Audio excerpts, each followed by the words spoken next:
Bem, lembramos que este evento é uma realização conjunta do Instituto Brasiliense de Direito Público e também da FGV Projetos, e tem o patrocínio da Caixa Econômica Federal e também da FEComércio Rio de Janeiro, por intermédio da FGV Projetos. O evento conta com apoio da Associação dos Advogados de São Paulo, a ASP, também da Associação Nacional dos Delegados de Polícia Federal, ADPF, do IDP Cursos e Projetos, ainda das Escolas de Direito e de Administração de Brasília, EDB, EAB, IDP, e dos programas de mestrado da EDB, EAB, IDP. Iniciando, então, nosso primeiro painel deste dia de trabalho, nós gostaríamos de convidar para que tome lugar à mesa, por gentileza, o ex-coordenador executivo da Associação de Proteção e Assistência ao Condenado, a APAC, e também juiz de direito. Por favor, venha ao palco o doutor Luiz Carlos Rezende Santos, por gentileza. Convidamos também para que o acompanhe à mesa, por favor, o deputado federal, doutor João Campos, por gentileza. Convidamos também para que tome lugar à mesa a conselheira do CNJ e coordenadora científica do 7º Seminário, doutora Maria Tereza Willy Gomes, por favor. Convidamos para que tome lugar também à mesa, a fim de moderar os trabalhos deste primeiro painel, o professor da EDB, EAB e IDP, o doutor Bruno Silva Ribeiro. Por favor, doutor.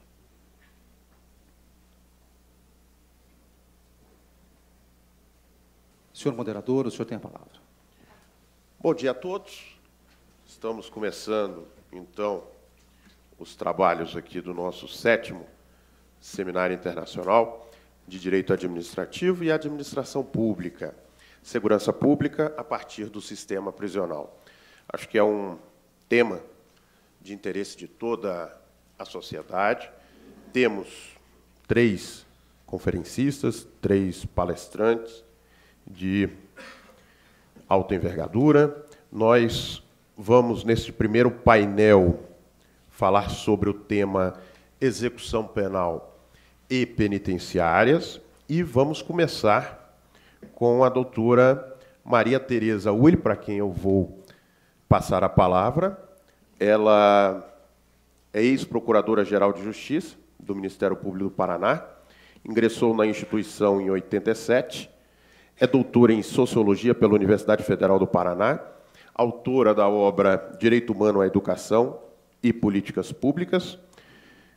Segundo me consta aqui, doutora, a primeira mulher eleita presidente da Associação do Ministério Público do Paraná e a primeira mulher eleita Procuradora-Geral de Justiça no Estado.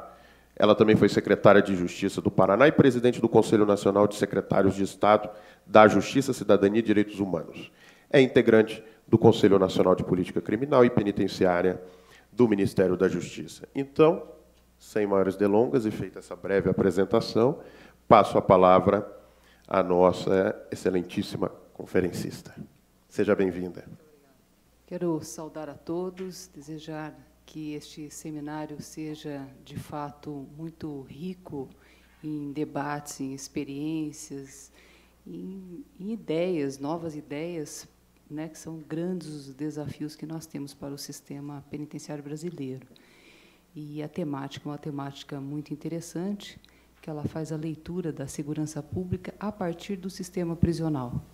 Enxergando o sistema prisional, as pessoas que estão presas, quem nós estamos encarcerando, de que forma isso pode causar um impacto ou um repensar da segurança pública.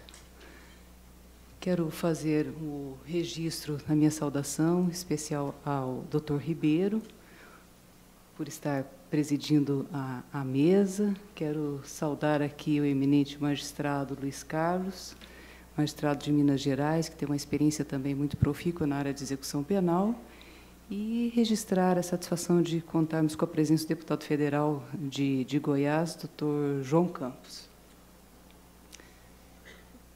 Pensei o que deveria falar a respeito do sistema penitenciário brasileiro. Eu tive um pouco de experiência no Paraná, como secretária de Estado da Justiça, fui responsável pelo sistema prisional por 4 anos, e aprendi muito. É diferente estar no Ministério Público, olhar sob a ótica do Ministério Público, e estar no Executivo e olhar a gestão prisional. Então, eu acho que alguns aprendizados, e esses aprendizados gostaria de compartilhar com os senhores. Pensei em vários temas, poderia abordar inúmeros temas. Posso até elencar vários, mas a minha fala terá um foco específico.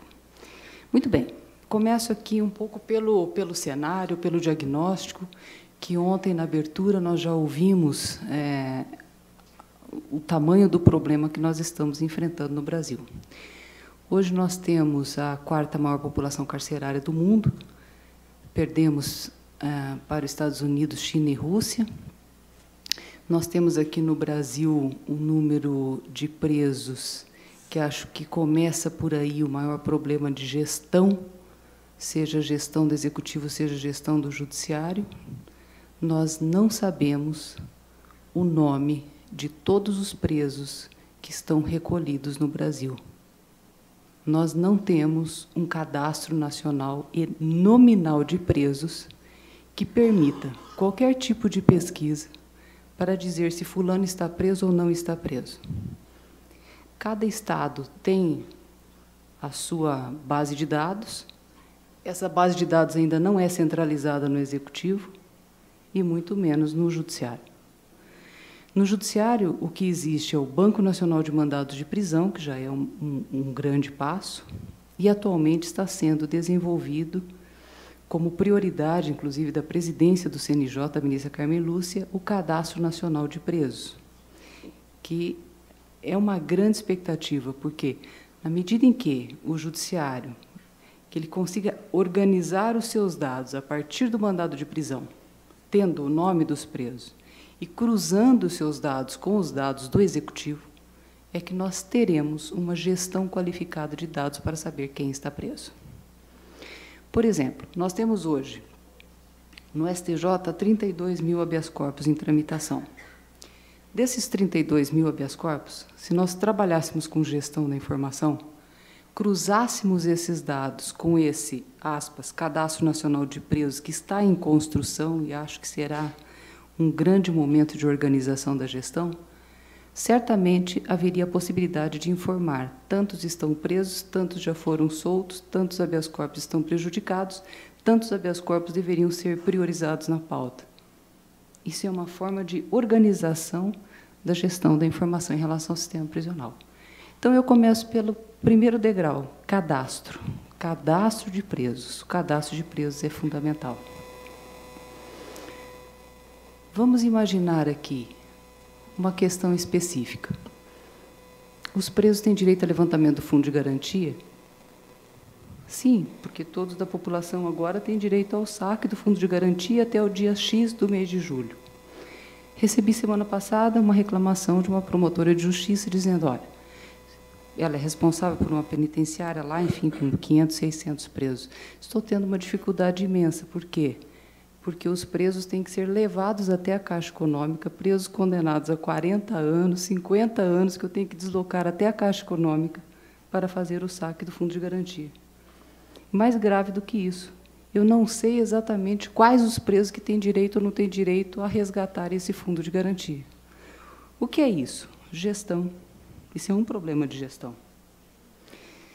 Veja, se nas fiscalizações que o Judiciário e o Ministério Público fazem mensalmente, porque a Lei de Execução Penal obriga, se além da fiscalização de verificar a situação e o ambiente em que estão presos, se eles pedissem ao Executivo de cada unidade penal a relação nominal dos presos, a data da prisão, o número do CPF, alguns dados mínimos, que são dados que o CNPCP, Conselho Nacional de Política Criminal e Penitenciária, regulamentou recentemente, se cada juiz responsável por esse presídio pedisse essa relação nominal, essa relação padrão que foi padronizada pelo CNPCP, se esses dados centralizados no CNPCP aqui em Brasília fossem cruzados com o CNMP e com o CNJ, e se eu colocasse o nome, o CPF e o número do NIS, o número do NIS é o número que organiza, né, inclusive o número da carteira de trabalho, o fundo de garantia, etc., por ali você identifica, pronto, com isso nós teríamos gestão. você não precisaria levar o preso, você não precisaria movimentar o preso, a Caixa Econômica poderia ir até o presídio no dia das visitas, transfere para uma caderneta de poupança o nome do preso, entrega para o familiar e pronto. É simples, mas é gestão. Então, nesse aspecto, inclusive, fiz uma proposta semana passada no sentido de tentar imaginar um fluxo, né, ainda que emergencial, em razão dessa demanda. Mas isso é apenas um exemplo. São exemplos que eu quero dar da necessidade de gestão. Mas vai muito além. Se eu considerar número de presos hoje no Brasil, os estados que têm o maior número de presos, São Paulo, Minas Gerais, Rio de Janeiro e Pernambuco. Superlotação. O que significa superlotação no Brasil hoje? Eu tenho 400, 600, 700 mil presos? Talvez. Ninguém sabe quantos presos tem no Brasil, porque os dados que nós temos são do Infopem, já são defasados, e os dados do Judiciário não batem com os dados do Executivo. Mas vamos lá, 700 mil presos, sem saber o nome dos presos. O mais grave, eu não enxergo a pessoa, eu enxergo números aproximados. Temos presídios denunciados na OEA, temos mandados de prisão aguardando cumprimento. Outro número que nós também não sabemos. Dizem que são cerca de 900 mil mandados de prisão aguardando cumprimento. Se, de fato, a informação for essa, mas que sejam 700, 900, é possível que o Brasil tenha um número de mandados de prisão equivalente ao número de presos. Isso também está sendo revisto. Esse Banco Nacional de Mandados de Prisão está sendo revisto, mas isso é possível. Se for possível, isso me preocupa. Por quê? Porque nós não temos vagas, nós temos uma superlotação de 250 mil presos, nós prendemos hoje, anualmente, por homicídio, um número significativo de 60 mil pessoas, nós temos um déficit de 250 mil vagas, o custo do preso é tão alto que o custo de gestão dos estados é muito maior do que o custo de construção. Aquilo que você gasta para construir é o que você gasta por mês na gestão. Em 2011, o Ministério da Justiça liberou 1 bilhão e 100 para a construção de presídios. Quantas vagas foram entregues até hoje? Pouquíssimas. Problemas no projeto, na execução, nisso, naquilo. 2011, 1 bi 100 é muito? Não, é muito pouco, porque os estados gastam isso por mês.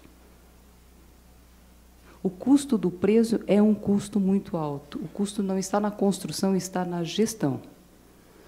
Muito bem. Número de homicídios por ano, 60 mil. Número de pessoas desaparecidas, 20 mil. Violência doméstica aumentando. Temos um efetivo grande da PM São Paulo, Rio e Minas. Temos um efetivo da Polícia Civil São Paulo, Rio e Minas. Também são os maiores efetivos da Polícia Militar, da Polícia Civil. Temos índices de violência doméstica crescentes e temos um encarceramento feminino enorme. Resta a pergunta. Nós temos que buscar, na balança, um equilíbrio. O equilíbrio entre a porta de entrada e a porta de saída dos presídios. Nós temos que ter filtro na porta de entrada e filtro na porta de saída. O filtro na porta de entrada significa saber quem está sendo preso, de que forma a audiência de custódia está impactando nisso, de que forma nós podemos pensar em mexer na legislação, eventualmente ampliar algumas hipóteses de conciliação ou mediação na área criminal, de que forma nós podemos impactar com suspensão condicional do processo, na própria dosimetria da pena na sentença, na fase da execução penal, na aplicação da lei que trata agora das organizações criminosas, enfim, e que aumenta a discricionariedade do Ministério Público e do Judiciário, seja para o Ministério Público não oferecer denúncia em algumas hipóteses, seja para conceder perdão, seja para reduzir a pena. Enfim, nós temos leis que são mais recentes, que se contrapõem a um Código Penal ou uma lei de execução penal do ano de 1940, 41.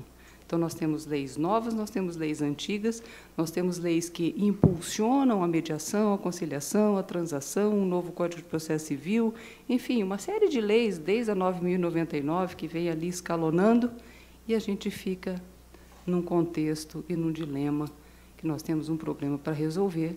Nem sempre o problema, a solução desse problema, do sistema prisional, não é exclusiva do Judiciário, nem do Ministério Público, nem da Defensoria, nem da OAB, nem dos acadêmicos, nem dos legisladores, enfim, de quem é. É um pouco de cada um.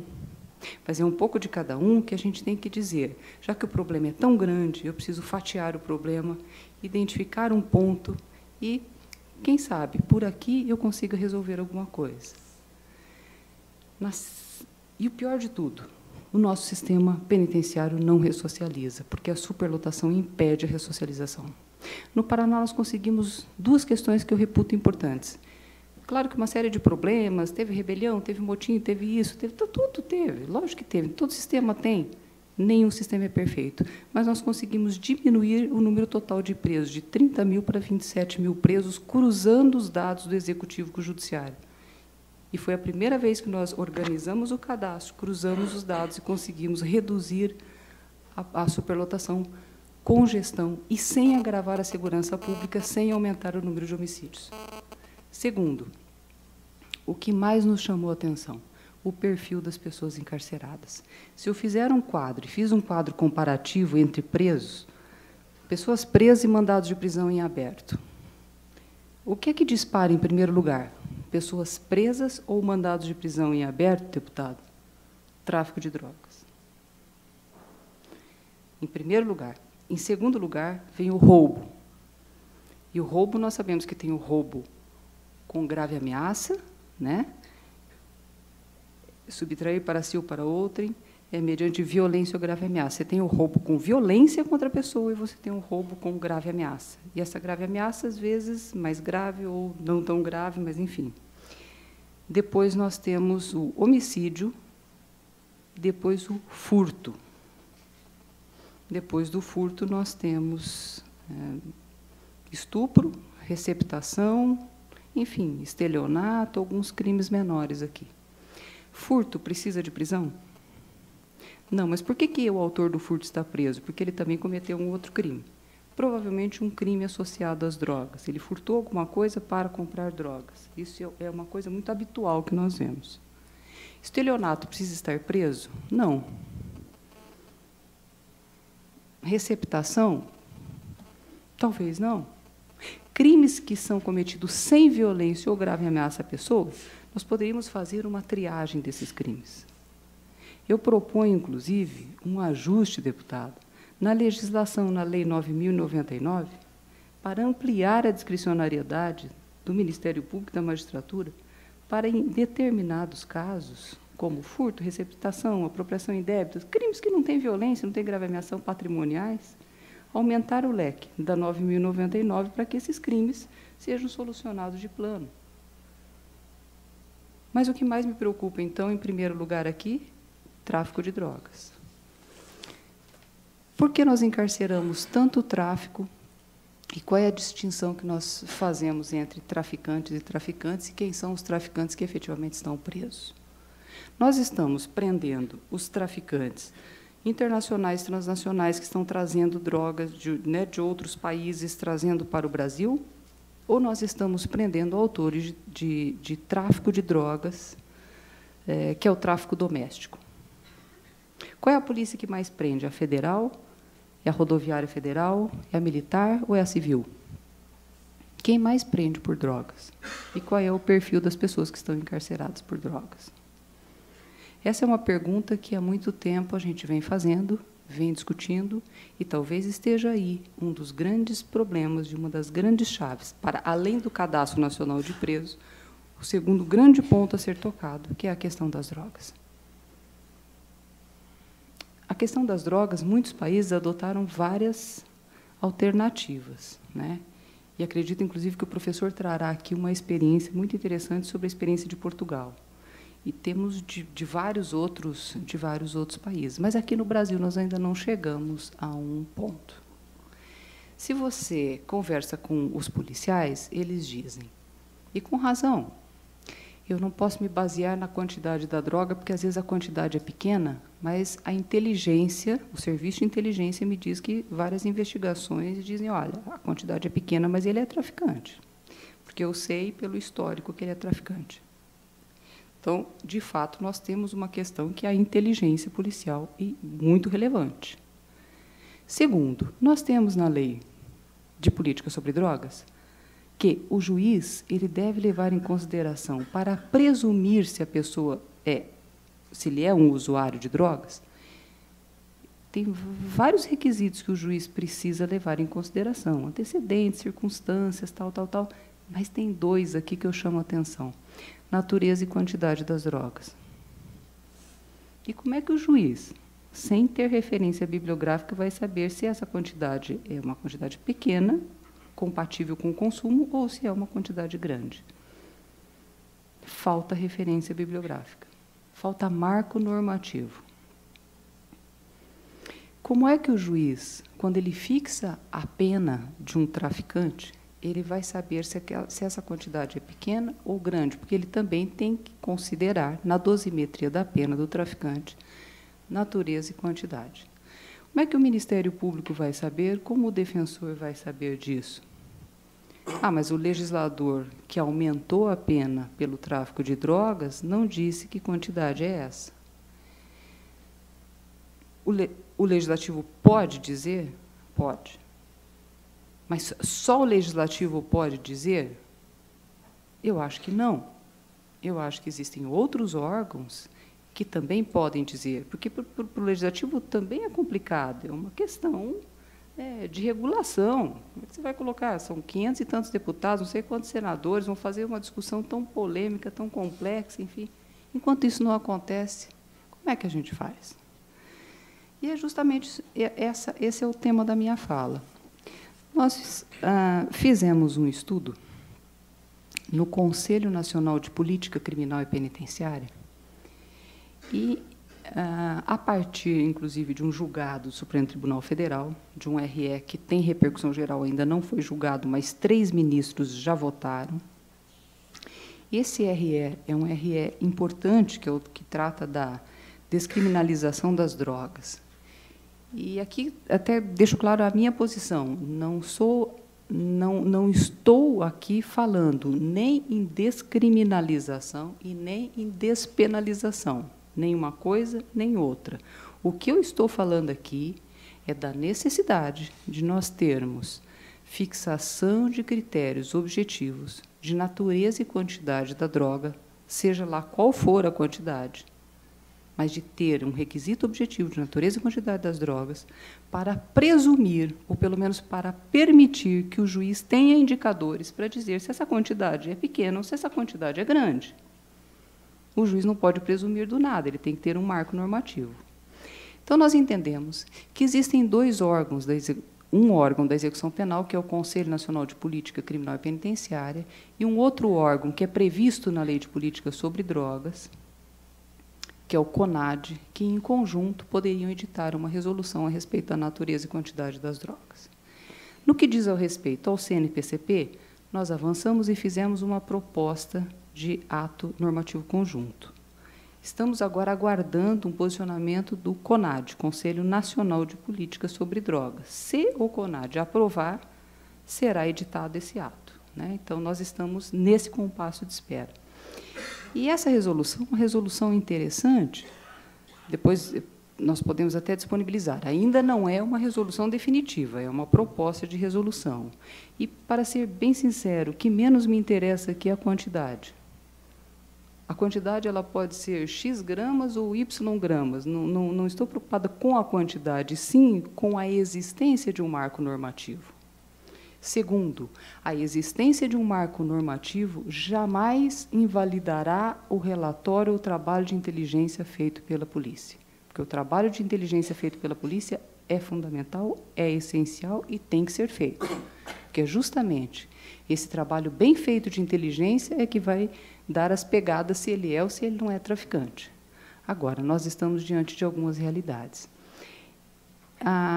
Talvez essa orientação normativa ela seja mais interessante até pelo resgate histórico dos considerandos do que pela quantidade propriamente, né?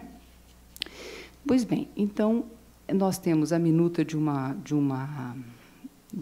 orientação normativa que visa estabelecer indicadores com critérios objetivos de referência para diferenciar consumidores de traficantes de drogas em razão da natureza e quantidade da droga apreendida, proporcionais ao consumo pessoal. Mas vejam bem, não é só a natureza e quantidade que vai me dizer que essa pessoa se ele é usuário, se ele é consumidor ou se ele é traficante. Tem várias outras questões, mas estou me referindo à lacuna e à omissão de não ter um marco normativo. Tá? Não quero que seja, depois a minha fala seja interpretada de forma equivocada, dizendo ela está propondo que, com natureza e quantidade da droga, resolva o problema da drogadição no Brasil. Muito pelo contrário. Isso é um ponto, mas é um ponto que não está regulamentado, e a não regulamentação tem trazido problemas. E quais são os problemas que nós identificamos aqui? Primeiro, a importância de nós fortalecermos a prevenção em relação às redes de saúde, assistência, trabalho e apoio familiar. Não há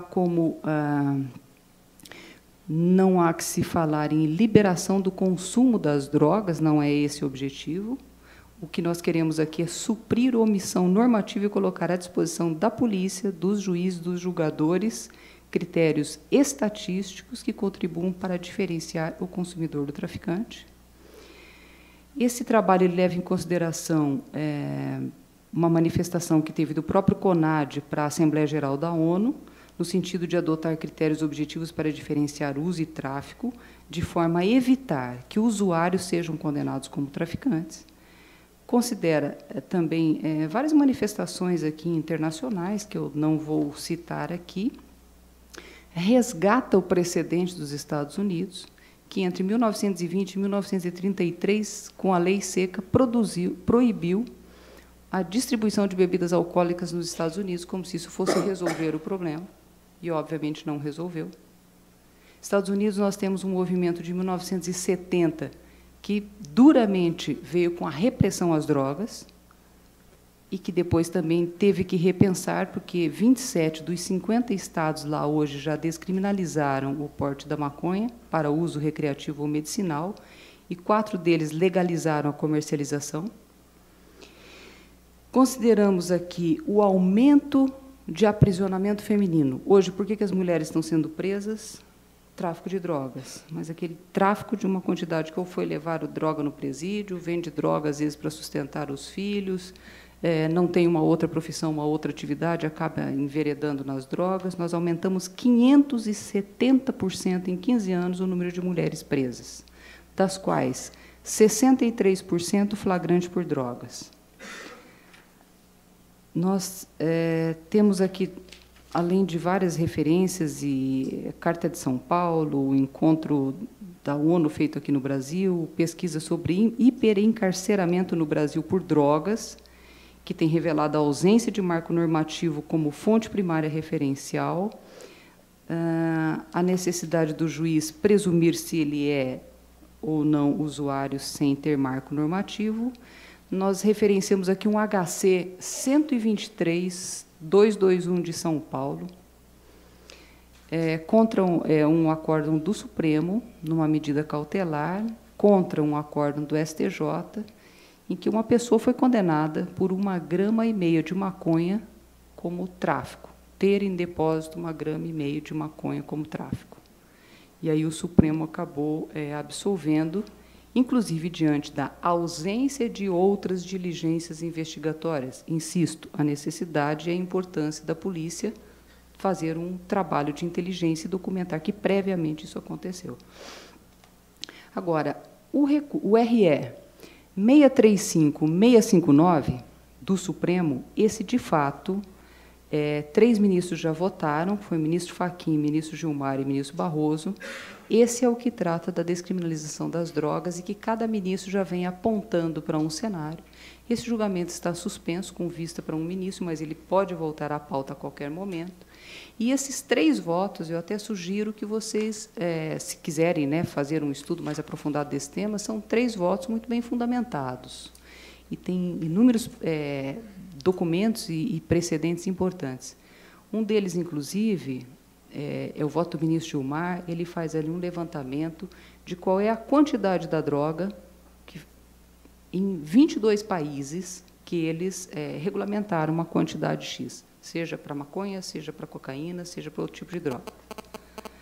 O voto do ministro Barroso, ele destaca que, em relação só à maconha, ele não entrou em outras drogas, mas foi favorável à regulamentação da questão da maconha, ou 25 gramas como Portugal, ou 40 gramas como Uruguai, ou Espanha com 100 gramas. e, no fim, ele falou que, pessoalmente, a opção dele seria 40, mas, para tentar buscar um consenso, ele optaria por 25 gramas de maconha.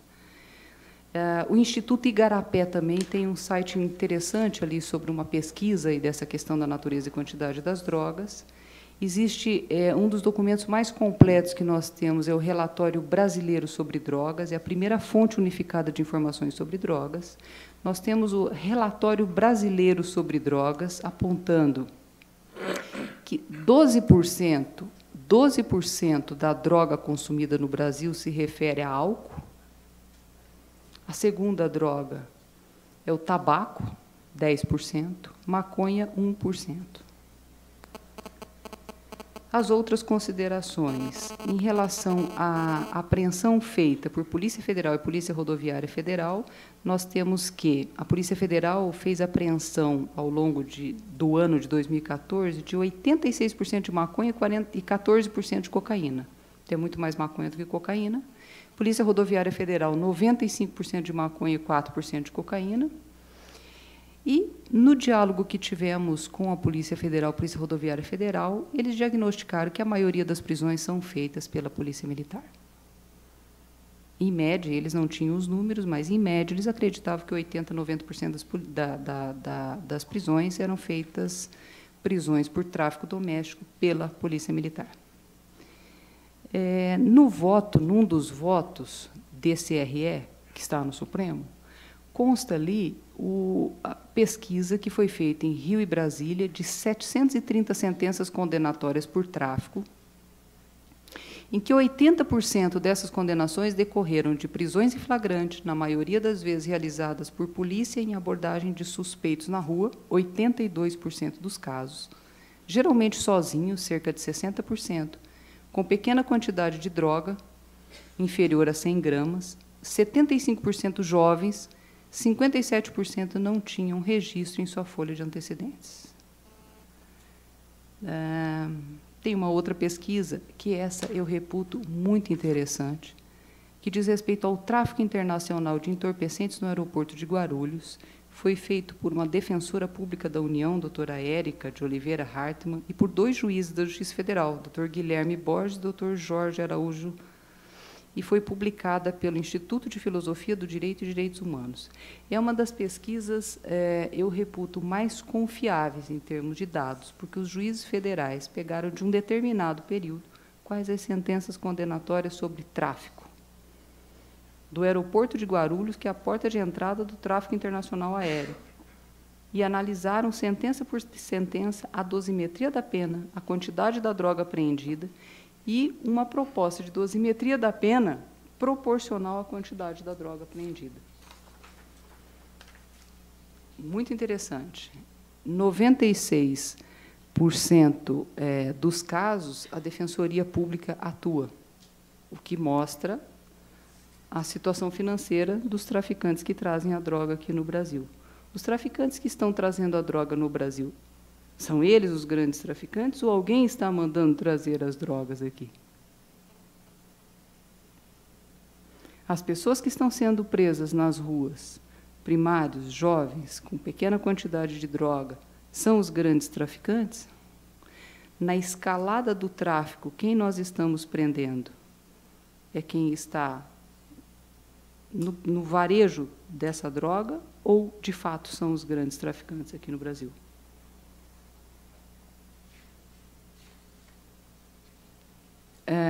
Fizemos também um outro levantamento esse foi um levantamento feito pelo Ministério Público Federal. 151 casos de habeas corpus e réspes julgados pelo STJ, e a constatação é que o tráfico de meia grama ou de 1 tonelada de maconha resultou na mesma pena. Porque não existe critério, principalmente na Justiça Estadual, na dosimetria da pena, que seja proporcional à quantidade da droga apreendida. Não existe um parâmetro. Cada juiz, na sua sentença, tem um parâmetro específico. Então, o tráfico internacional acaba tendo uma pena menor do que o tráfico doméstico de primeira quantidade, pessoas primárias. Enfim, e aqui mais uma série de outras pesquisas, sentenças, análises e tudo mais, né? Inclusive no estado do Paraná, um trabalho interessante a partir de várias sentenças e etc. e tal. Chegamos, inclusive, a fazer uma análise do custo da droga. Quanto custa a droga? Quanto custa a maconha? Quanto custa a cocaína? E quanto custa o crack? Tudo isso levado em consideração para saber qual seria a estimativa de uma quantidade razoável do que poderia ser o consumo. E aí concluímos, então, em estabelecer uma orientação normativa e entender que, para fins do artigo 28, para que, né, seja determinado se a quantidade destina-se a consumo pessoal ou não, a natureza e a quantidade da substância têm que ser considerados como parâmetros e sugerimos aqui uma quantidade. Se essa quantidade é correta ou não, eu não sei. Mas eu acredito muito que, isso ainda será objeto de revisão pelo CONAD, mas eu acredito muito que, se nós conseguirmos fixar essa quantidade, se nós conseguirmos avançar na pesquisa para ver quem são as pessoas que estão sendo condenadas, a dosimetria da pena dos condenados por tráfico nas penitenciárias, a partir da quantidade da droga, e não seria difícil colocar no mandado de prisão um item a mais com a quantidade da droga, porque isso permitiria uma visão de gestão rápida. Talvez esteja aí uma das grandes questões que demandam pesquisa acadêmica. Porque essa pesquisa acadêmica, a validação desses dados, pode trazer uma nova discussão crítica em relação a quem são as pessoas que efetivamente estão sendo encarceradas. Como fazer isso com velocidade? Aí, os grupos de pesquisa, os grupos de estudos, mas está aí, eu acho que esse aqui é um grande ponto que você pode selecionar algumas sentenças por tráfico, avaliar a quantidade, verificar a questão da dosimetria e ver quem é que nós estamos encarcerando. Talvez isso resulte em algumas propostas de aprimoramento da Lei de Execução Penal. Hoje tramita no Senado uma proposta de alteração da Lei de Execução Penal muito interessante, da qual até fiz parte dessa comissão. Acho que, se o Parlamento, se o Congresso aprovar essa atualização da Lei de Execução Penal, acho que é um dos grandes pontos, PLS 513/2013, um dos grandes pontos de enfrentamento da questão da questão prisional no Brasil. Mas talvez, mexer na Lei 9.099, fortalecer o encaminhamento pré-judicial que é dado pela polícia, para que a polícia, juntamente com a rede de saúde, a rede de assistência, consigam dialogar e até propor ao judiciário alguns encaminhamentos a essas pessoas que estão sendo encontradas com drogas, porque isso não é um problema só policial, é um problema de saúde, é um problema social. Então, talvez o fortalecimento das ações policiais pré-judicial, um ajuste na Lei 9.099, permitindo que alguns crimes possam ser tratados como de menor potencial ofensivo, ou com uma reparação imediata do dano à vítima, capacitar, né, a polícia para mediação, conciliação de conflitos, talvez seja um grande caminho para a solução consensuada de conflitos. Nós temos que buscar algum consenso e nós temos que ter algumas soluções rápidas. Essa da Lei 9.099 passa pelo Parlamento, mas acho que pode ser uma grande solução. Fortalecer os juizados para que determinadas infrações não precisem ir para o presídio, porque, quando elas vão, o juiz da execução penal não tem como rever a decisão daquele que condenou, e a culpa não está no juiz que condenou, está na necessidade de aprimoramento legislativo. Então, acho que essas ideias, para vocês que estão num seminário, estão discutindo, estão debatendo, pensem. Nós, cidadãos, podemos propor a um deputado, e temos aqui um deputado, ajustes legislativos pontuais. E talvez essas alterações repercutam para o judiciário, repercutam para todo o sistema de justiça e permitam, com maior velocidade, reduzir a nossa superlotação. Seja com marco normativo, orientação, resolução, recomendação, seja com alteração legislativa. E, às vezes, vocês têm que pesquisar 10, 15, 20 sentenças para chegar à conclusão de quem são os traficantes que nós estamos prendendo e de que forma mexer na legislação isso poderia alterar.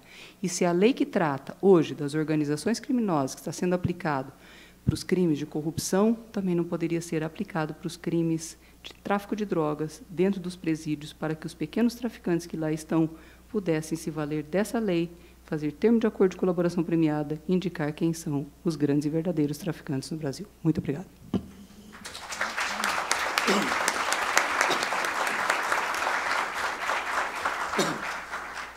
Bom, agradecemos, então, a doutora Maria Tereza pelas suas palavras, sua disponibilidade em vir aqui nos dar este panorama da execução. E eu costumo dizer que, sempre que a gente fala em execução, podemos passar horas falando em execução, são vários temas dentro dessa política penitenciária, mas, para mim, que trabalho na execução já há um bom tempo, gera sempre angústia. Eu acho que esse é o denominador comum. Você vai falando de execução, vai discutindo os problemas, e a gente sempre chega, e aí, né? O que nós podemos fazer? Acho que a doutora Maria Tereza nos deu não só um panorama, como também apontou algumas saídas, né, que nós podemos adotar. Então, agradecemos as palavras da doutora e vamos passar para o nosso próximo conferencista, né? Vai falar em nome do nosso Poder Legislativo. Vamos ouvir, então, agora o doutor João Campos, federal. Ele é formado em Direito, especialista em Direito Constitucional e Direito Administrativo pela Academia de Polícia de Goiânia.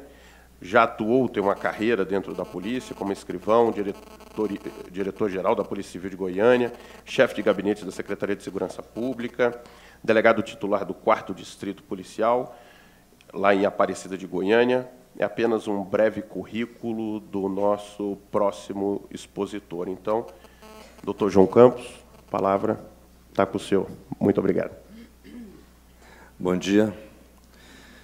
Cumprimentar o professor Bruno, que é o moderador dessa mesa, nossa conselheira Maria Tereza, cumprimentar o doutor Luiz Carlos, que também nos trará aqui algumas lições, e a todos vocês. Dizer da alegria de poder participar deste painel, neste 7º seminário. Eu queria pedir licença ao nosso presidente da mesa para usar a tribuna. No parlamento, dificilmente a gente fala sentado. De fato, esse tema é um tema muito atual e que está a inquietar toda a sociedade brasileira. No parlamento, em razão da minha formação na área de segurança pública e de minha formação na área acadêmica, tenho me dedicado muito aos temas da área de segurança pública e justiça criminal. Então, os debates relacionados com o Estatuto do Desarmamento, que já é uma lei que não é tão nova, a nova lei antidrogas de 2006 e outras leis, eu tive a oportunidade de participar, até porque estou no 4º mandato de deputado federal. Tenho procurado dar a minha contribuição. Lembro que, aproveitando a fala da minha antecessora, que no debate acerca da nova lei antidrogas, um dos pontos que nós discutimos muito, não chegamos a bom termo, até em função do que a senhora disse, uma casa com 513 parlamentares, com mais de 20 partidos, e depois o Senado, uma casa menor, mas também muito heterogênea. Então, há determinados pontos que o parlamento tem dificuldade de chegar, não digo a um consenso, a ter uma maioria. Essa questão da quantidade de drogas, por exemplo, foi um debate muito intenso, e não chegamos a bom termo. Não chegamos a bom termo. Você tem drogas e drogas, para cada tipo de droga certamente teria uma quantidade diferente, enfim. Certo é que não avançamos. O que a gente conseguiu avançar na lei antidrogas foi de criar a figura do tráfico privilegiado, não é? Mas aí o juiz, de fato, fica com muita liberdade para decidir, e, em função disso, há decisões muito díspares. Me permita uma introdução da minha fala aqui, inicialmente, lendo uma pequena introdução, depois a gente fará algumas considerações. Temos um dilema de difícil solução. De um lado, temos a necessidade de proteger a população brasileira da criminalidade e da violência. De outro lado, temos a responsabilidade de garantir, de assegurar a vida e a integridade física dos presos. Isso é o mínimo. Seria possível conciliar esses dois objetivos? Considerando o debate, a abordagem aqui proposta? Claro que é possível, embora não seja de fácil solução. Não é simples, mas é possível. Entendemos que é complexo esse tema e exige diversas medidas por parte dos poderes e das instituições. Certamente, por esta razão, é que o Supremo Tribunal Federal, no julgamento da DPF 347-MCDF, manifesta que, abre aspas, que a responsabilidade por essa situação não poderia ser atribuída a um único e exclusivo poder, mas aos três: legislativo, executivo e judiciário, e não só os da União, mas também os dos estados e do Distrito Federal. Fecha aspas.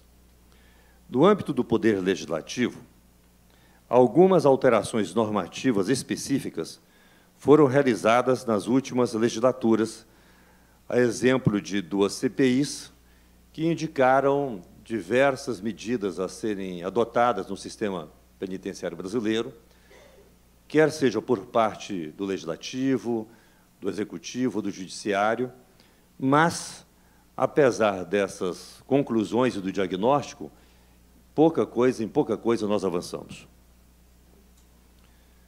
O quadro requer urgência. E todos nós sabemos o que deve ser feito. O difícil é fazer. Para não destacar aqui diagnóstico, saliento alguns dos últimos acontecimentos ocorridos em data recente neste ano. As rebeliões ocorridas nas prisões do Amazonas, com 67 mortos, em Roraima, com 33, e no Rio Grande do Sul, com 26. Os movimentos, as greves e as revoltas de policiais e também de agentes penitenciários em diversos estados, com destaque para o estado do Espírito Santo e Rio de Janeiro. O emprego das Forças Armadas na segurança pública e na revista de Presídios pelo Brasil, o que comprova a ineficiência no gerenciamento completo do sistema, entre outros fatores. Entendo que uma primeira providência básica é a criação de milhares de vagas através da construção de novos presídios, dentro de uma lógica de estrutura que obedeça recomendações da Política Penitenciária Nacional, pois, na maioria das situações, os presídios brasileiros só contam com celas, nenhum outro espaço, apenas celas hiperlotadas. Não há espaço físico para mais nada, a exemplo da prática de esporte, da educação, do trabalho, da religião e outros. Se não há sequer espaço físico para a acomodação do preso, como a gente pensar em outras ações dentro do presídio que estão recomendadas na lei? Não é? Não há sequer espaço físico para a acomodação dele. Então, penso que uma providência muito urgente que exige investimento é exatamente a construção de presídios, de vagas, gerar vagas e, evidentemente, com espaços para todas essas atividades, não apenas para o alojamento, o acolhimento do preso.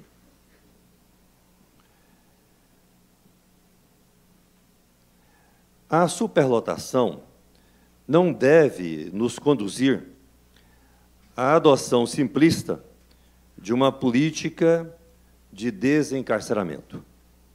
Ao meu ver, essa política já existe e não trouxe resultados efetivos.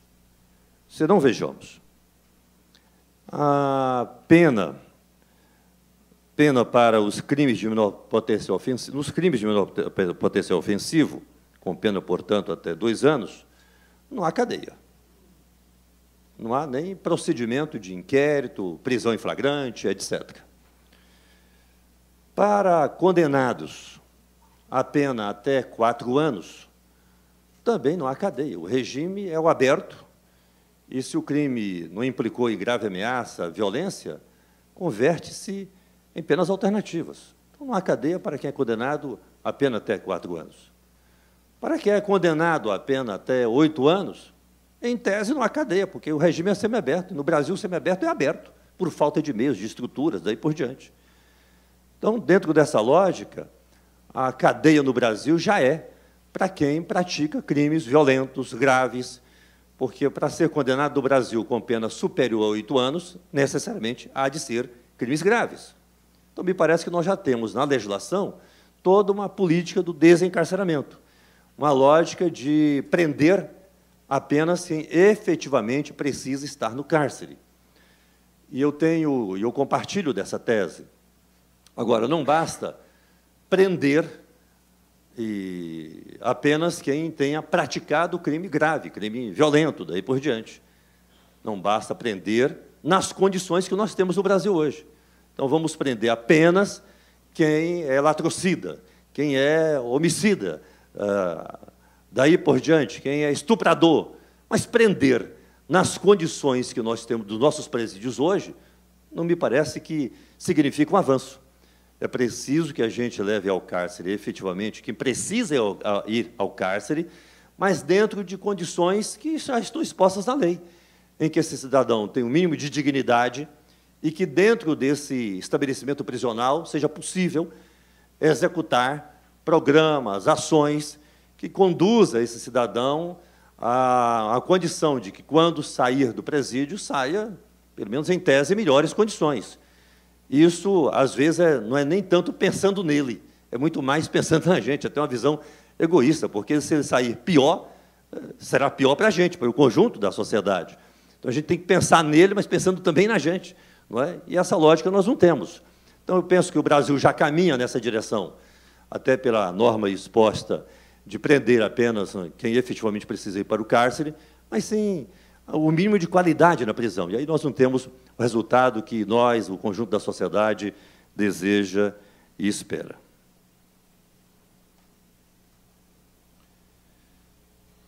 A conselheira Maria Tereza trouxe, inclusive, alguns dados acerca do tipo penal daqueles que estão presos.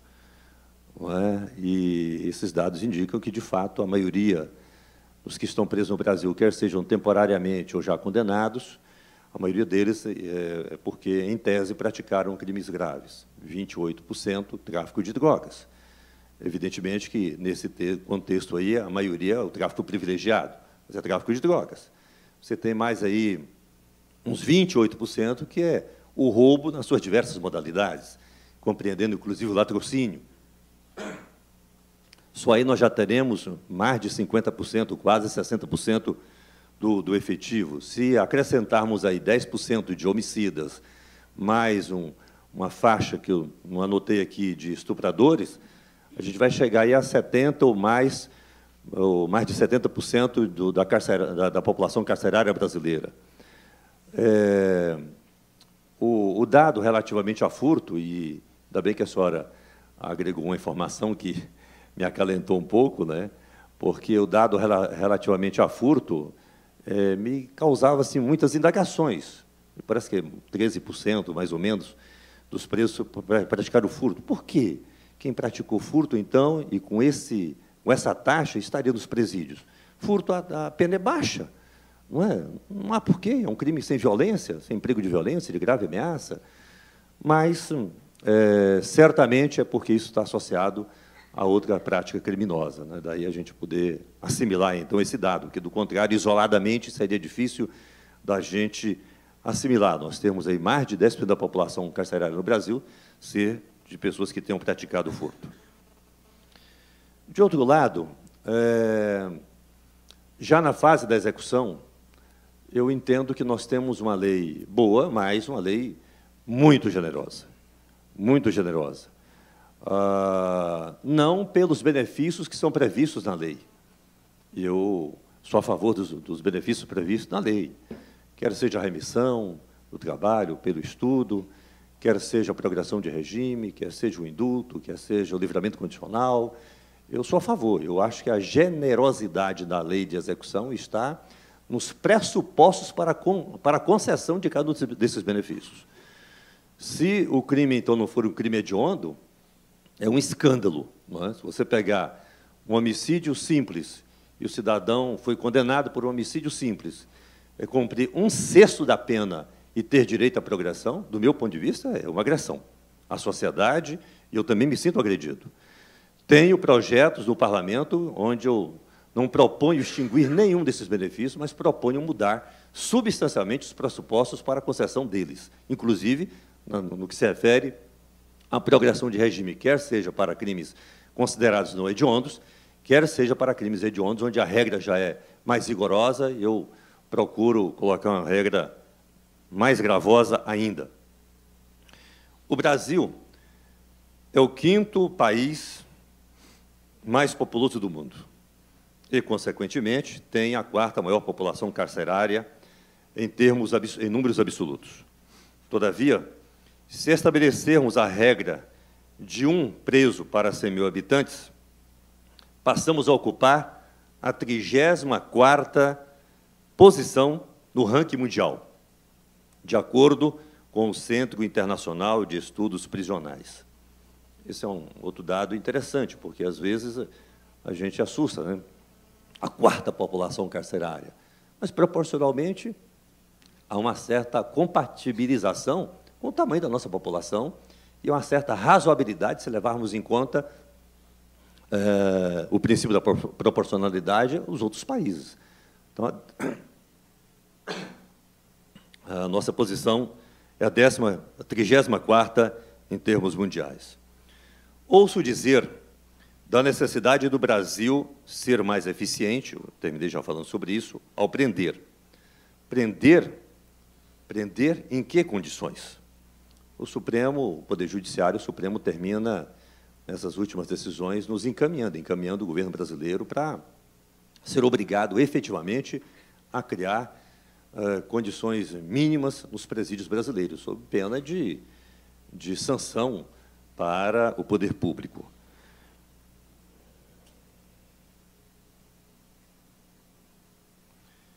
Essa realidade dos presídios brasileiros hoje, que não atende àquilo que todos nós desejamos, ela implica em várias outras circunstâncias e que tem reflexo, evidentemente, na segurança pública. Não é possível você discutir segurança pública sem levar em conta o sistema penitenciário brasileiro.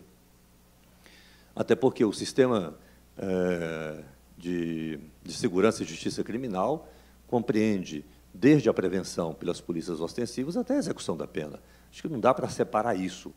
Nós só chegaremos a bom termo, chegaremos, se a gente puder ter a condição, a maturidade de discutir todo o sistema, porque em todo ele há deficiências e há falhas. Mas uma das coisas que eu queria destacar aqui como preocupação dentro do sistema penitenciário hoje é que o cidadão é preso. Em sendo preso, se ele já não faz parte de alguma facção, de alguma organização criminosa, ele terá que imediatamente aderir, sob pena dele não sobreviver dentro do presídio. Então, a pena não é de morte, mas é como se fosse, porque se ele não fizer uma adesão a alguma facção que comanda os presídios brasileiros, e hoje não é mais só nos grandes centros, é no Brasil todo, ele vai morrer. Ele tem que aderir e se colocar à disposição. Há um espaço dentro dos presídios hoje que me parece que é o único que ainda é respeitado, independentemente da condição do preso, que é o espaço da religião. Os presídios onde tem uma capela ou um espaço qualquer reservado para o exercício da fé, para o exercício da crença, e eu lamento porque eu reputo que a religião é uma das ferramentas muito importantes para a vida humana, e especialmente dentro desse processo de abordagem de quem está encarcerado, eu lamento que a maioria das igrejas no Brasil, das mais diversas denominações, correntes religiosas, não tenham um trabalho metódico, sistemático, respeitando a preferência de cada preso, daí por diante, dentro do cárcere. Salvo engano, a única igreja que tem um trabalho, de fato, metódico no Brasil todo, sistemático, é a Igreja Universal do Reino de Deus. As demais igrejas, salvo exceções, quer sejam católicas, evangélicas, as mais diversas correntes, têm trabalhos esporádicos. Vai numa determinada data, Semana Santa, aí vai lá, faz uma missa, um culto, etc. No Natal, situações esporádicas. Mas esse espaço, o espaço da religião, dentro das penitenciárias dos presídios brasileiros, ainda é um espaço de respeito da comunidade carcerária. E, por incrível que pareça, pode ser, quem sabe a expressão não seja mais adequada, o pior preso, se efetivamente ele se integrar a um grupo religioso dentro do presídio e começar a dar demonstrações de que, efetivamente, agora ele é um religioso, ele passa a ser respeitado na sua fé por toda a população carcerária. É algo assim extremamente interessante e que, infelizmente, os gestores brasileiros na área da política penitenciária parece que não têm observado, até porque, por mais que eu tenha feito aqui uma crítica às religiões, às igrejas, mas, de outro lado, também, embora haja previsão da assistência religiosa na lei de execução penal, há muita resistência por parte de gestores que criam dificuldades, obstáculos nesse sentido. Prender, de fato, nem sempre é a solução. E acho que o Brasil caminha para ter essa compreensão. A cultura da sociedade brasileira é a cultura de prender. Cometeu qualquer ilícito, é cadeia. A cabeça do povo é mais ou menos isso. Não é? Não importa se foi um fato com grave ameaça, violência ou não. Na cabeça do cidadão comum, ele só sente que há uma certa satisfação e vai ter uma certa resposta do Estado se houver prisão. Mas, de fato, e eu penso que aos poucos a sociedade brasileira vai compreender isso, a prisão não é remédio para todas as questões relacionadas à criminalidade. A doutora Maria Tereza fez diversas ponderações aqui. Eu fiz observações que a lei brasileira já contempla, em que necessariamente o cidadão não tem que ir para a cadeia. Esses crimes sem violência, sem grave ameaça, embora não sejam todos, não deve implicar, de fato, em prisão. E eu digo, embora não deve ser todos, porque imaginemos os crimes de corrupção que nós estamos vendo no Brasil. Em tese, não é de grave ameaça, nem de violência física, não é? Mas não dá para dizer que o camarada não tem que ir para a cadeia. Não é? Mas, na grande maioria, penso que essa é a lógica que a sociedade brasileira tem que ir absorvendo aos poucos, de que o país, precisa aprender de forma adequada e adotar cada vez mais o sistema, que acho que a magistratura ainda não absorveu por inteiro, dessas alternativas que a legislação permite, não é? De penas alternativas e de outros encaminhamentos, da conciliação penal.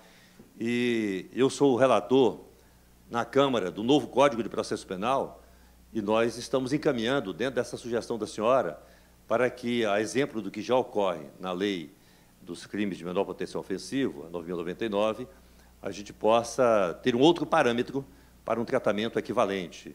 Quem sabe, não exatamente como está na lei dos crimes de menor potencial ofensivo, mas que não exige sequer investigação, mas um parâmetro aí para crimes de pena até 6 ou 8 anos, sem violência, sem grave ameaça, e, enfim, que a polícia faça o procedimento da investigação para já ter provas de que, efetivamente, o autor é aquele, quais as circunstâncias, enfim, mas que, a partir disso, quem sabe, na primeira audiência, o juiz, em função disso, tendo a confissão espontânea do investigado, do acusado, e essa confissão espontânea tenha harmonia com as provas já colhidas pela polícia, ali mesmo o juiz já possa prolatar a sua sentença com a diminuição de pena em função da colaboração do investigado, do acusado, e ali já se encerrar o processo.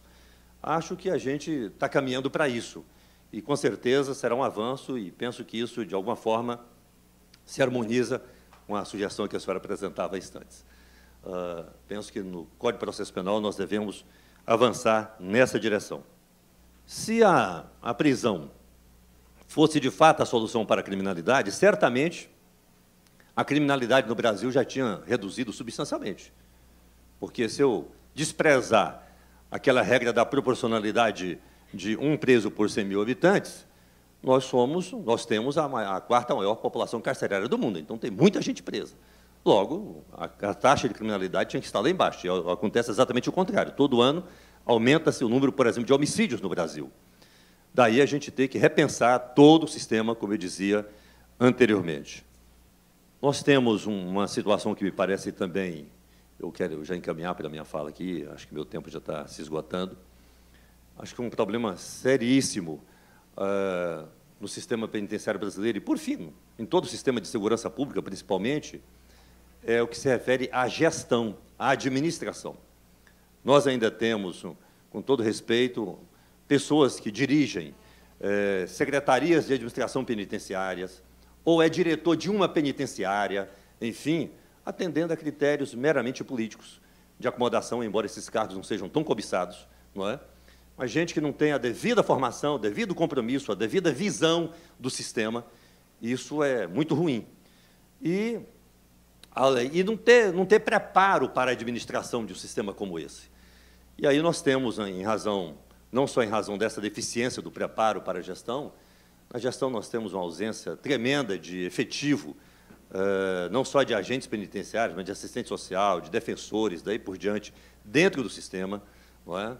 Temos uma ausência enorme de recursos, e quando esses recursos são disponibilizados, além da ineficiência da gestão, há muitos embaraços, e nem sempre a gente sabe explicar a razão dos embaraços. A senhora disse aqui do Fundo Penitenciário ter liberado mais de 1 bilhão em 2011, e, com certeza, quase todo ele não deve ter sido executado até hoje.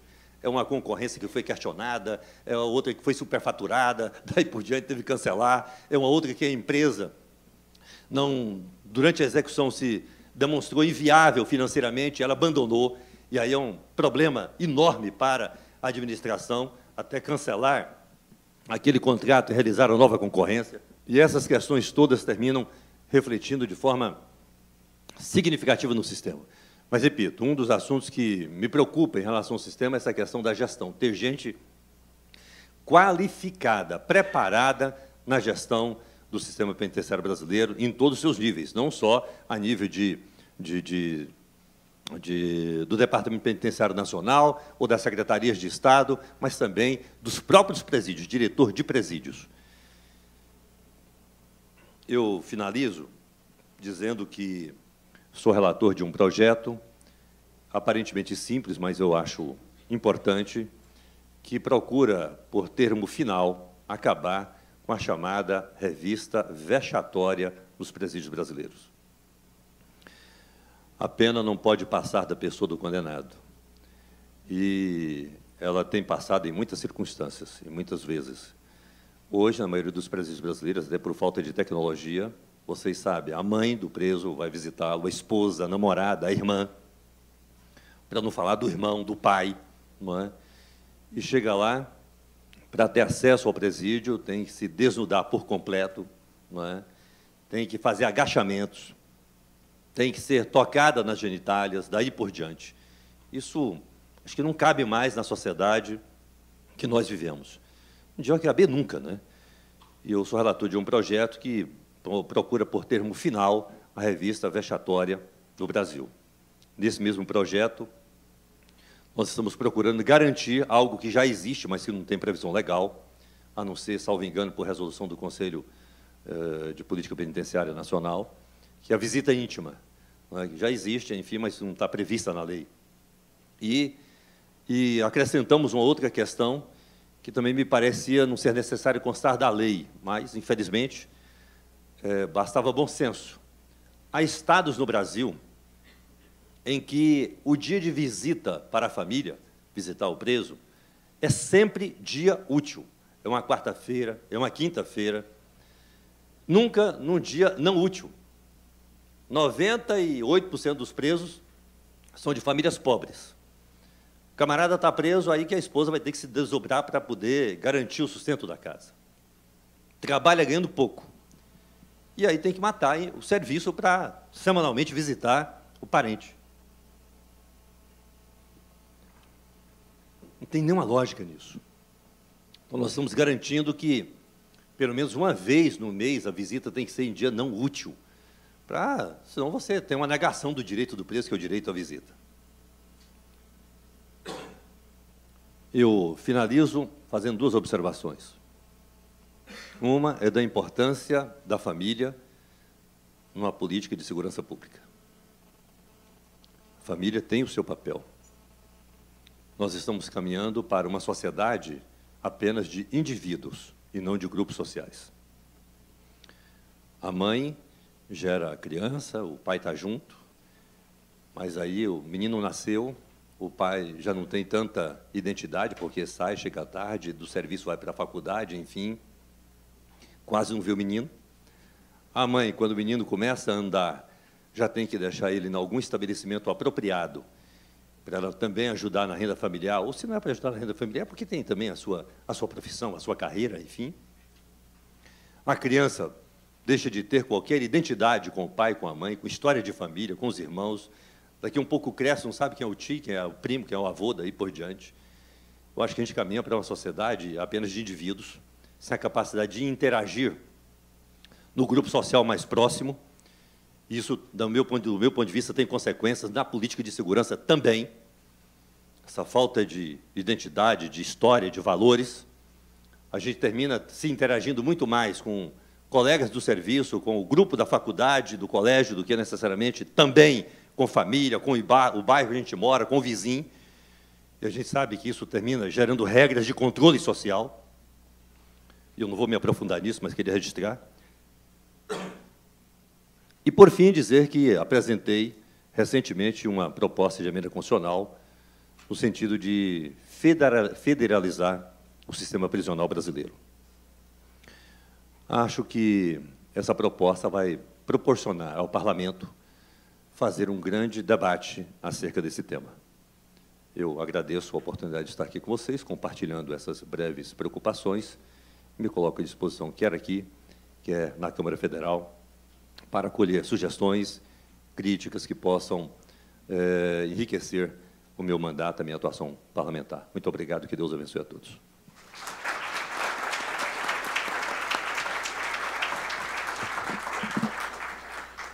Deputado João Campos, agradecemos as palavras, sua conferência. Doutora Tereza, me chamou a atenção aqui a fala do deputado, principalmente quando ele clama por uma atuação conjunta dos poderes constituídos, né? E, nesses meus 10 anos de execução, e o meu colega Luiz Carlos também já tem uma vivência muito boa nesse campo, a gente não vê realmente essa atuação conjunta, né? Tem eu diria que muito mais que um hiato, existe um abismo, né, entre os poderes. O Tribunal de Justiça vai montar um núcleo de execução penal. O Tribunal de Justiça, o Ministério Público monta um núcleo de execução penal, coloca um juiz, um promotor, que vai pensar 24 horas na situação carcerária, na política penitenciária. E aí você percebe todas as deficiências do sistema. E aí você tem que ir aonde? Você bate em que porta para resolver isso? Aí você vai no Poder Executivo. Quando você bate no Poder Executivo, bate na porta do Poder Executivo, o Executivo fala assim, mas eu não tenho condições. Dou um exemplo concreto. Às vezes a gente recebe pedido de socorro dos gestores, dos próprios gestores do sistema prisional. Quantos diretores, quantos gestores já não me abordaram e falaram assim, doutor, não fala que eu estou te contando isso não, mas olha só, tem isso, isso aqui vai explodir, isso aqui vai acontecer não sei o quê, isso aqui vai...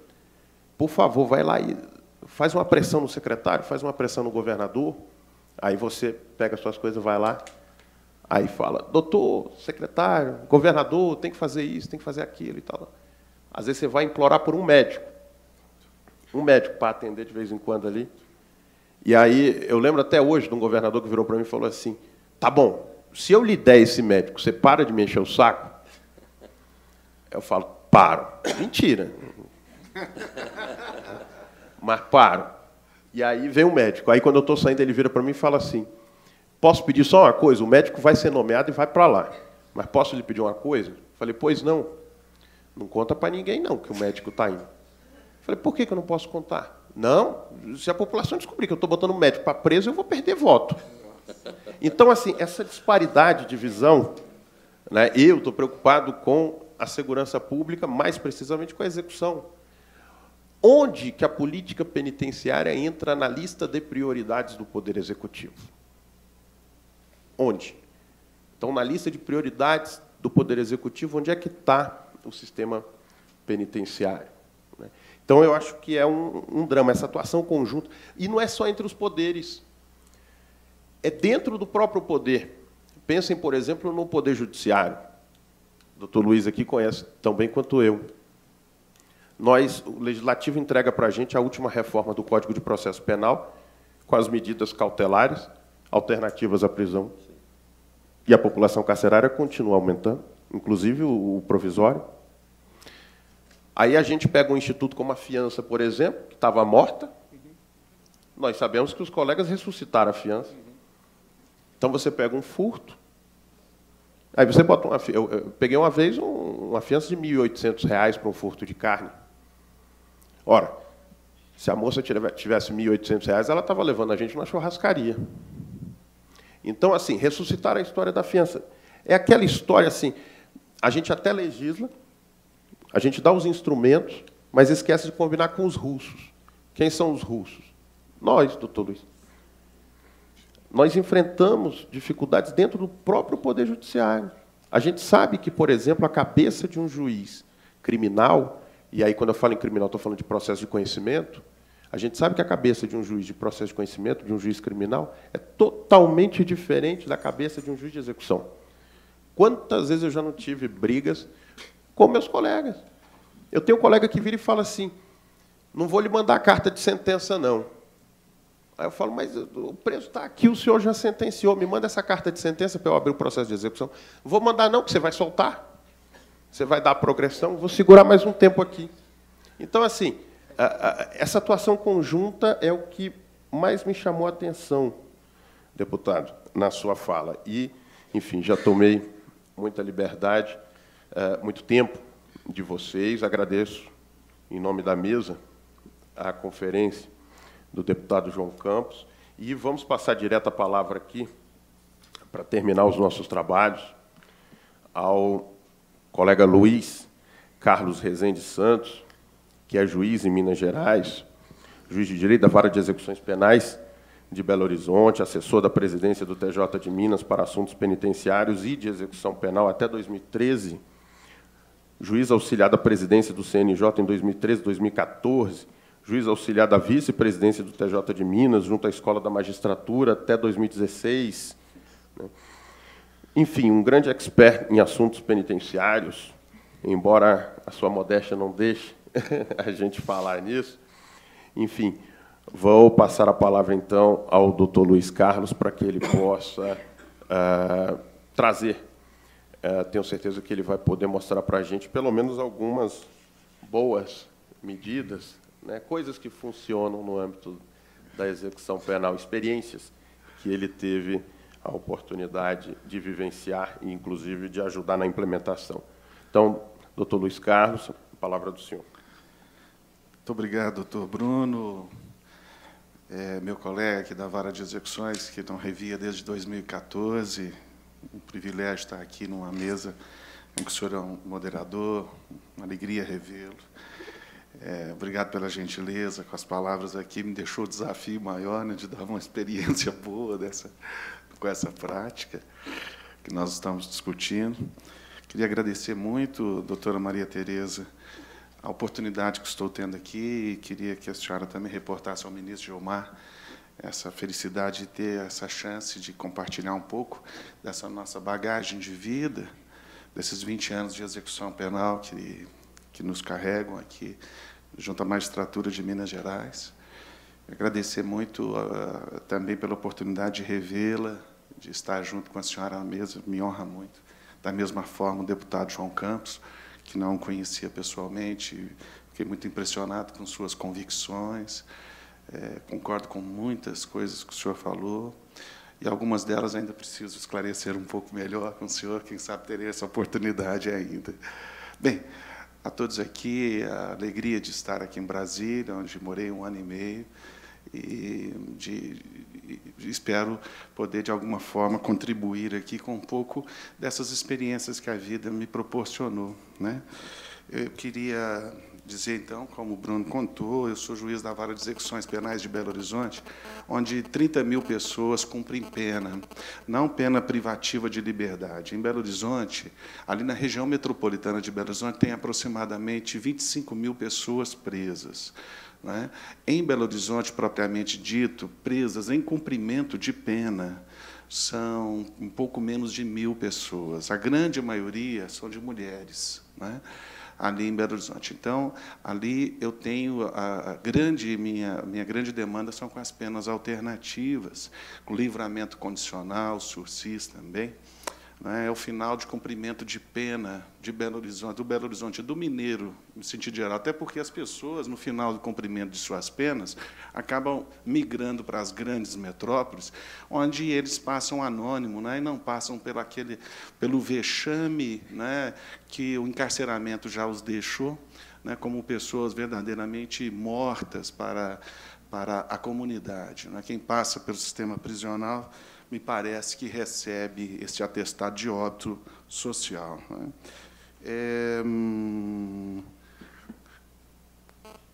20 anos de juiz de execução. Em Minas Gerais, todas as comarcas têm juiz de execução penal, 200 delas possuem prisões, então, onde eu estive, sempre convivi com prisões. E quero contar com os senhores que, já que o nosso tema aqui é com execução penal e estabelecimento prisional, e que desse assunto vocês não contam para ninguém, não, mas não entendo nada disso. Porque eu tenho uma sensação de que quem pode entender um pouco mais sobre isso é quem passa por lá. Eu tenho essa sensação nitidamente. Então, eu posso ter alguns insights aqui e trazer algumas coisas do meu próprio instinto, da convivência, seja com os prisioneiros, seja com seus familiares, que mantenho sempre a porta aberta do meu gabinete, quando eu chego por volta de 7h30, 8 horas da manhã, até às 8 da noite, 7h30, quando eu estou lá. E é muito comum eu conviver e entender, às vezes até o preso do regime semiaberto me procura, ou a presa, no meu caso, lá, em especial, em Belo Horizonte. Bem, nessas andanças da minha vida, eu tive algumas oportunidades, sou um homem de sorte, tive algumas oportunidades, inclusive, de conhecer o sistema prisional da América Latina, nos Estados Unidos, na América Central, também tive a oportunidade de estar na África, na Europa, e conhecer alguns estabelecimentos prisionais, e quero contar para vocês que eu nunca experimentei nada que me parecesse tão razoável no que diz respeito à execução da pena privativa de liberdade, como uma experiência que conheci há pouco mais, aproximadamente 15 anos atrás, que é uma experiência que recebe o nome de APAC. Né? E quero contar para vocês que, quando ouvi falar desse negócio de APAC, eu achei que isso aí era um negócio de juiz vaidoso, porque juiz é igual o Bruno assim, não, o juiz é um bicho vaidoso, às vezes. Né? E eu pensei assim, APAC, esse negócio funciona. Itaúna, que é uma cidade que fica a cerca de 100 quilômetros de Belo Horizonte, e tinha um juiz lá, chamava Paulo Antônio Carvalho. Eu pensei logo assim, Associação Paulo Antônio Carvalho, só pode ser isso, né? É o preconceito que a gente, às vezes, fica, né, e que deixa a gente tão atrasado pelo tempo. Né? Na verdade, era apenas uma coincidência, o doutor Paulo está lá há tantos anos se dedicando a essa causa, onde, de fato, em Minas Gerais, teve a primeira APAC. Né? E essa experiência dele é uma experiência que eu queria rapidamente contar para vocês o que aconteceu e o que acontece. Né? Estou falando de prisões, e a APAC ela tem uma inspiração, o deputado João Campos, em movimentos religiosos. Né? Ela começou lá em São Paulo, no início da década de 70, e era um movimento religioso que resolveu ajudar na carcerária de São José dos Campos, né? E esse movimento chamava-se Amando ao Próximo, Amarás a Cristo, né? Então, a APAC vinha disso. Depois, quando ela passou a ter uma personalidade jurídica e passou a administrar algumas prisões em São Paulo, então ela foi montada como uma associação, Associação de Proteção e Assistência aos Condenados, daí o nome, né? Muito bem. A grande e a primeira diferença que a gente pode pontuar com relação à APAC é algo que ainda não falamos aqui. Nós falamos das necessidades de interatividade entre as pessoas, entre as instituições, em especial, né? Mas queria dizer que o mais importante, no meu modesto modo de enxergar a execução penal, é a participação da comunidade onde estão as prisões. Sabe? A participação das pessoas onde a prisão está. E isso está previsto na nossa Lei de Execuções Penais, que eu ainda considero também como uma boa execução, lá no artigo 4º, quando se diz que a execução penal será feita em parceria com as comunidades, né? Então, a APAC acaba dando essa oportunidade, porque, como se trata de uma associação sem fins lucrativos, uma ONG, né, ela tem a participação da comunidade, inclusive na sua administração. Né? Então, são pessoas de boa vontade que podem fazer esta prisão. E constrói e tem os chamados centros de reintegração social dessas unidades, que não têm e não possuem armas de fogo, não possuem agentes penitenciários, e que essas prisões já funcionam desde 1972 e nunca houve um caso de morte, rebelião ou motim dentro dessas unidades prisionais. A reincidência daquelas pessoas que passam por essa metodologia não ultrapassa, em média, a 15%, e o custo chega a ser 1/3 de manutenção desse custo astronômico da manutenção das prisões, né? Basta ver, porque, levando em consideração o contrato de manutenção em que o Executivo tem com essas unidades e dividir pelo número de presos, né? Eu queria, então, enfatizar o seguinte: essa não é uma política de imposição vertical. Eu acredito, com a minha experiência bem modesta e caipira, lá do oeste de Minas Gerais, de onde venho, que os grandes movimentos, e não diferente do sistema prisional, eles vêm de base, de baixo. A comunidade precisa de fazer a escolha. As pessoas da nossa sociedade civil é que tem que desejar a mudança do sistema prisional. As pessoas da sociedade civil é que precisam enxergar que o sistema prisional precisa melhorar as pessoas e não piorar. É preciso que isso fique bem claro, não é? Então, eu digo que as APACs são uma escolha dessa comunidade onde elas estão, e não uma imposição do Estado. O Estado não define, eu vou fazer aqui uma APAC. A comunidade é que diz, eu quero ter uma metodologia diferente do cumprimento da pena, sem deixar de cumprir em absolutamente nada a Lei de Execuções Penais. São pequenas estruturas. São prisões para, no máximo, 200 presos, de forma que todos podem ser chamados pelo nome e não por número, de forma que todos podem ser respeitados dentro da sua individualidade, e que passam a ter rotinas desde da alvorada até o entardecer, ou seja, das 6 da manhã até o final do dia, com uma rotina de tarefas, sejam de tarefas de trabalho, seja de tarefas de capacitação, e seja de tarefas, acima de tudo, de valorização humana, de respeito ao próximo, de solidariedade humana. Talvez algumas das práticas que as pessoas não tiveram a oportunidade de conhecer. Pois bem, essas organizações não governamentais, em Minas Gerais, hoje elas já alcançam 39 unidades, em 37 comarcas, tem comarca que tem mais de uma, né, como São João del Rei e Itaúna, que são.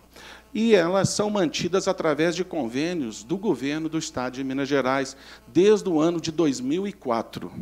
Tá certo? E elas são fiscalizadas, normalmente, por juízes e promotores de justiça. né, para que estejam, para ver se estão funcionando a contento, né?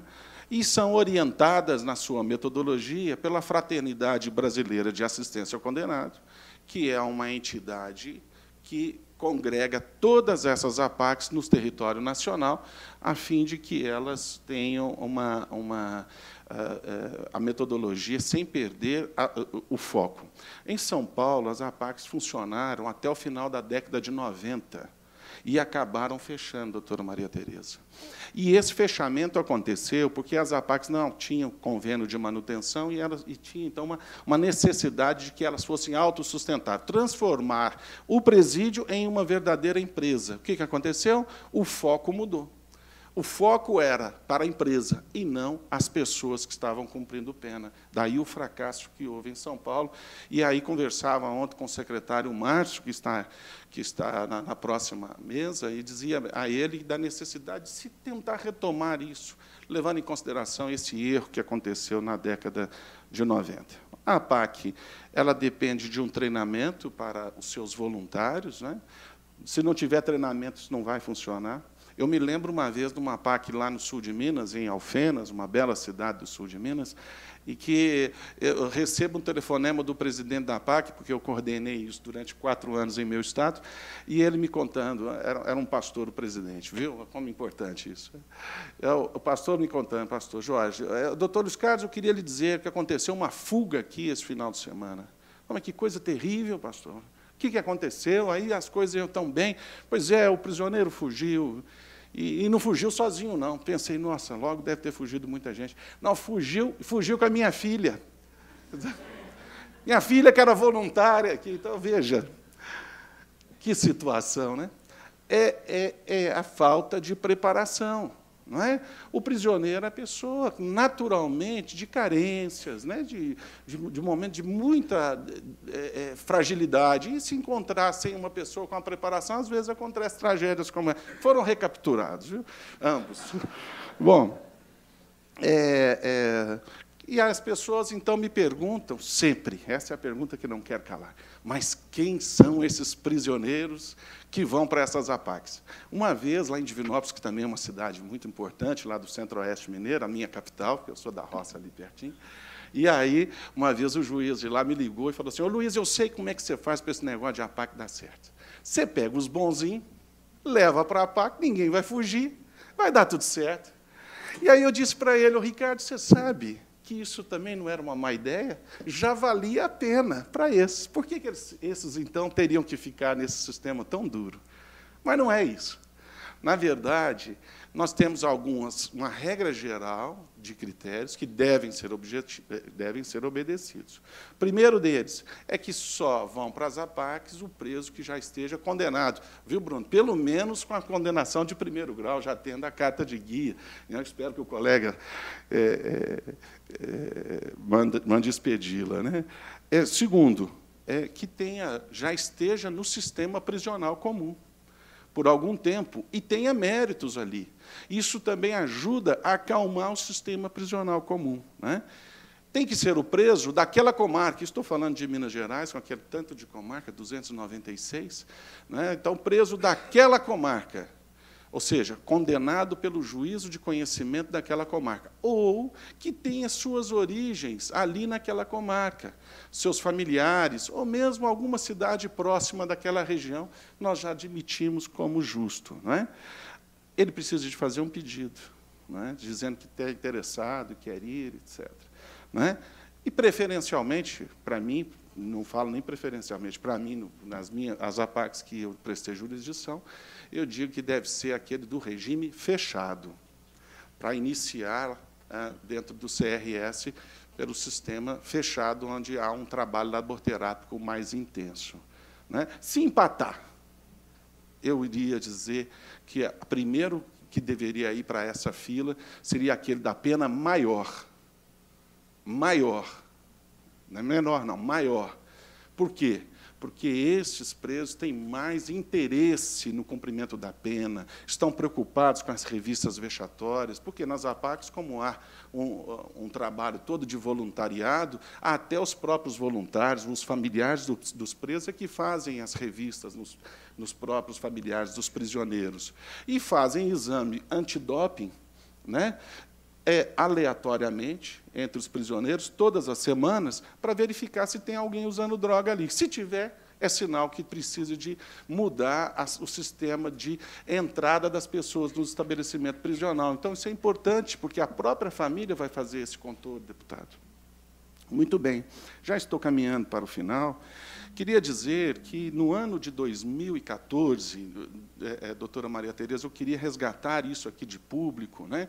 Um trabalho e um documento que tivemos a oportunidade de trabalhar juntos, um documento que recebeu o nome de Segurança Sem Violência, né? Que acabou sendo, fomos os signatários, né? E a senhora, ainda na presidência do Conselho de Secretários de Justiça do Brasil, né? E esse documento reconheceu a possibilidade de termos a APAC em todo o território nacional, principalmente pensando, o deputado João Campos, pensando na entrega das carceragens administradas pela Polícia Civil em todo o Brasil, fomentando que ali, quem sabe, poderia ser escolhida uma APAC, tirando também da Polícia Civil esse penoso dever, e até promíscuo, né, de ficar ainda cuidando das carcerárias. Era uma ideia, né? E aquele documento é um documento muito forte, doutora Maria Tereza, que a gente precisa avaliar ainda quanto à necessidade dele, né? Bem, eu queria, por fim, era dizer que precisamos vencer o preconceito. Né? Vencer o preconceito. A gente conseguir enxergar por detrás da pessoa que cometeu o crime o ser humano. Isso não é fácil. Isso não é fácil. E nós temos preconceito toda hora. E, midiaticamente, estamos o tempo todo batendo nisso. Vocês não imaginam a braveza da minha esposa, às vezes, por causa dessa minha posição de conseguir, como juiz de execução, não olhar a pessoa e nem perguntar que crime ela cometeu. Engraçado, a gente nem pensa nisso. Superar o preconceito. As APACs, e eu vejo muitos resultados interessantes, tenho visto muitas pessoas que passaram por ela, e eu tenho a felicidade de conviver com essas pessoas, e essas pessoas se transformado em pessoas úteis à sociedade, com testemunhos valiosos que podem despertar e superar esse tipo de preconceito que tanto está carregado no nosso coração. Então, queria convidar a vocês para um dia fazer uma pesquisa, estudar um pouco sobre isso, e dizer que aqui, pertinho de Brasília, ali em Paracatu, tem uma belíssima APAC, uma belíssima experiência para todos conhecer, tá bom? E dizer, por último, então, se a pessoa recebe o atestado social, aliás, o atestado de óbito social, quando entra dentro do sistema prisional, enxergo que as APACs é a verdadeira ressurreição dos vivos. Era dessa forma que eu gostaria de deixar essa minha contribuição. Muito obrigado.